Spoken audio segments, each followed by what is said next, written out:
अंत्योदय गृह योजना 112 हिताधिकारी सामिल। रविवार पूर्वाह्न चिलिका पंचायत समिति सभागृह में मुख्यमंत्री अंत्योदय गृह योजना वीडियो कॉन्फ्रेंस माध्यम उद्घाटित हो जाइछि। एही अवसर में चिलिका ब्लॉक रे अंत्योदय योजना पक्का घर पर 112 जन हिताधिकारी चयन होइछन्ति।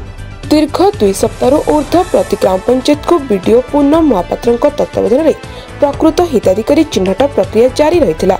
तेबे आज कलाहांडी भवानीपाटना ठारे मुख्यमंत्री मोहन चरण माझी अंत्योदय गृह योजना शुभ उद्घाटन करथिबा बेले चिलिका ब्लॉक रे वीडियो कॉन्फ्रेंस माध्यम उद्घाटित होइथिला। उक्त कार्यक्रम में चिलिका बीडीओ पूनम महापात्र, ब्लॉक अध्यक्ष ज्योत्स्ना बेहरा, उपाध्यक्ष अरुण कुमार पटनायक, सांसद प्रतिनिधि दीनबंधु साहू, विधायक प्रतिनिधि सुमन पटनायक, खोर्धा जिला बीजेपी संपादक दुष्मंत हरिचंदन, ब्लॉक अंतर्गत समस्त सरपंच समिति सभ्य, सीआरपी, एमबीके और स्वयं सहायक गोष्ठी महिला माने उपस्थित थिले। Bureau report, O&M news.